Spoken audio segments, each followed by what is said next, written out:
Welcome to Chhattisgarh रोजगार समाचार YouTube channel. आज हम एक नए वैकेंसी के बारे में बात करेंगे जो कि आया हुआ है कांकेर जिले में। ये जो वैकेंसी है प्रधानमंत्री आवास योजना ग्रामीण के तहत आया हुआ है। बात की जाए इसमें कौन कौन सी वैकेंसी है तो आप यहाँ पे देख सकते हैं। एक आवास समन्वयक है जिसका एक पद आया हुआ है अनारक्षित। सहायक प्रोग्रामर का है एक पद आया हुआ है अनारक्षित। डाटा एंट्री ऑपरेटर का एक पद आया हुआ है अनारक्षित। इसके साथ ही विकास खंड समन्वयक का एक पद आया हुआ है जो कि अनुसूचित जाति जनजाति के लिए आरक्षित है। और तकनीकी सहायक का एक पद आया हुआ है जो कि अनुसूचित जनजाति के लिए आरक्षित है। इस प्रकार से कुल 5 पोस्ट आए हुए हैं। आवास समन्वयक, सहायक प्रोग्रामर, डाटा एंट्री ऑपरेटर, विकास खंड समन्वयक, तकनीकी सहायक के लिए। बात की जाए इनके लिए जो योग्यता है और जो है आपका वेतनमान है वो देख लेते हैं। तो यहाँ पे आप देख सकते हैं कि जो भी प्रशिक्षण या आवास समन्वयक है उसका वेतन जो है 51,780 रुपये रहने वाला है। इसके लिए निर्धारित जो योग्यता है वो आप देख सकते हैं। मान्यता प्राप्त विश्वविद्यालय 60% अंकों के साथ स्नातकोत्तर की उपाधि होनी चाहिए या ग्रामीण विकास कार्यक्रम में पीजी होना चाहिए। साथ ही कौशल विकास शासकीय गैर शासकीय कार्यालयों में काम करने का 3 वर्ष का अनुभव होना चाहिए। इसके बाद मेरिट अंकों का निर्धारण भी देख सकते हैं। हायर सेकेंडरी का 20 अंक जोड़ा जाएगा, 20% अंक, अनिवार्य शैक्षिक योग्यता का 30% अंक और अनुभव का 20% अंक जोड़ा जाएगा। प्रत्येक वर्ष हेतु 4 अंक जोड़े जाएंगे। कंप्यूटर का प्रायोगिक परीक्षा होगा उसका 20% अंक जोड़ा जाएगा और साक्षात्कार का 10% अंक जोड़ा जाएगा।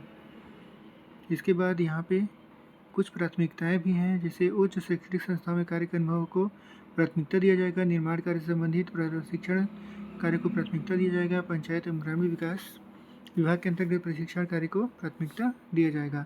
तो ये जो है आवास समन्वयक या प्रशिक्षक का है।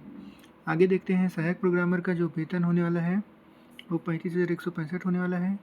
इसके लिए आपको मान्यता प्राप्त विश्वविद्यालय संस्था से BE BTech computer science electronic IT में 60% के साथ उत्तीर्ण होना चाहिए या आपको MSc करना होगा कंप्यूटर या IT या MCA 60% अंकों के साथ में, और इसमें भी 3 वर्ष का आपके पास अनुभव होना चाहिए।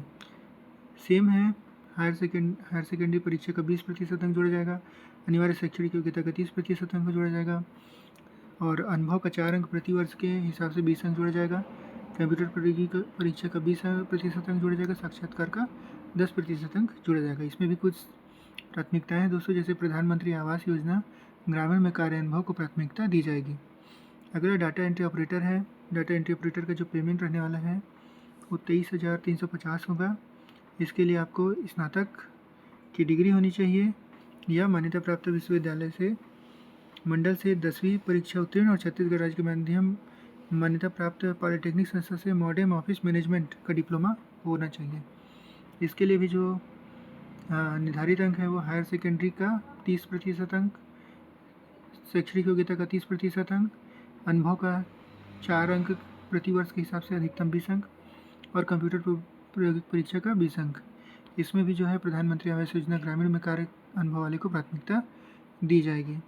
इसके बाद विकास खंड स्तर के जो पद हैं, पहला है विकास खंड समन्वयक का जिसका पेमेंट 39,875 होने वाला है।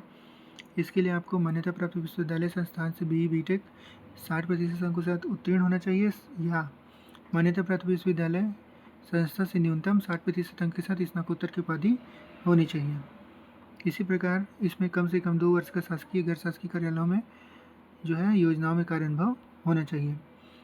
इसका जो मेरिट हेतु अंकों का निर्धारण है लगभग इसी के समान है, सेम। ये वाला जो पोस्ट था आपका सहायक प्रोग्रामर तो वैसे ही है। यहाँ पे भी प्राथमिकता है दोस्तों, शैक्षणिक संस्थाओं में अनुभव को प्राथमिकता दी जाएगी। तो विकास खंड समन्वयक में अगर आप शैक्षणिक संस्थाओं में पहले काम कर चुके तो उसको जो है प्राथमिकता दी जाएगी और निर्माण कार्य संबंधित कार्य अनुभव को प्राथमिकता दी जाएगी। इसके बाद जो है तकनीकी सहायक है अगला पोस्ट, जिसका वेतन जो है वो 35,165 रहने वाला है। तो अगर आपको तकनीकी सहायक बनना है तो उसके लिए आपके पास BE BTech का डिप्लोमा 60% अंकों के साथ होना चाहिए या उपरोक्त श्रेणी के अभ्यर्थी उपलब्ध नहीं हैं, सिविल इंजीनियर के अभ्यर्थी उपलब्ध नहीं हैं, तो किसी भी ब्रांच के इंजीनियरिंग को भी ले सकते हैं। या उपरोक्त श्रेणी में अगर कोई भी अभ्यर्थी नहीं उपलब्ध होगा तो एमएससी गणित भौतिकी को भी यहाँ पे दिया जाएगा वरीयता। बात की जाए इसमें जो है क्या है मेरिट अंकों का निर्धारण, तो वही सेम हायर सेकेंडरी का 20% अंक, धन्यवाद शैक्षणिक योग्यता का 30% अंक, कार्य अनुभव का 4 अंक के हिसाब से 20 अंक, कंप्यूटर का प्रायोगिक परीक्षा का 20% अंक और अंत में साक्षात्कार का 10% अंक। शासकीय गैर शासकीय संस्थाओं निर्माण कार्य में अनुभव दिया जाएगा। तो ये हुआ दोस्तों पूरी तरीके से क्या योग्यता है और कितना पेमेंट रहने वाला है। इसके बाद आवेदन फॉर्म इसी PDF में उपलब्ध है, जिसको आप हमारे टेलीग्राम चैनल से या ज़िले की वेबसाइट से डाउनलोड कर सकते हैं। इस आवेदन को आपको पूरी तरीके से भरना है और पूरी तरीके से जो भरा हुआ आवेदन है उसको आपको भेज देना है। कहाँ भेजना है, तो यहाँ पे आपको दिया गया है कि जो है आवेदन को बंद लिफाफे में आपको भेजना है पंजीकृत डाक या स्पीड पोस्ट के माध्यम से मुख्य कार्यपालन अधिकारी जिला पंचायत कांकेर जिला उत्तर प्रदेश कांकेर के नाम पर 15 जुलाई 2026 से पहले आपको भेजा जाएगा। और किसी भी प्रकार के ईमेल या इलेक्ट्रिक माध्यम से भेजा गया है ना, सीधे रूप से भेजा गया ईमेल आईडी ये सब से भेजा गया आवेदन जो है वो स्वीकार नहीं किया जाएगा। तो अगर आप इन पदों पे जिनकी सैलरी अच्छी खासी है 35,165, 39,875, 23,350, 35,165, 51,780, तो इन पदों पे आप अगर अप्लाई करना चाहते हैं और आप इन पदों के योग्य हैं तो बिल्कुल इसके लिए जल्द से जल्द आप आवेदन करें। और वीडियो पसंद आया होगा तो लाइक कीजिए, सब्सक्राइब कीजिए और अन्य दोस्तों के साथ शेयर कीजिए ताकि इसका लाभ सबको मिल सके। धन्यवाद। साथ ही हमारा टेलीग्राम चैनल भी डाउनलोड कर लीजिए दोस्तों ताकि आपको ये सब PDF मिल सके।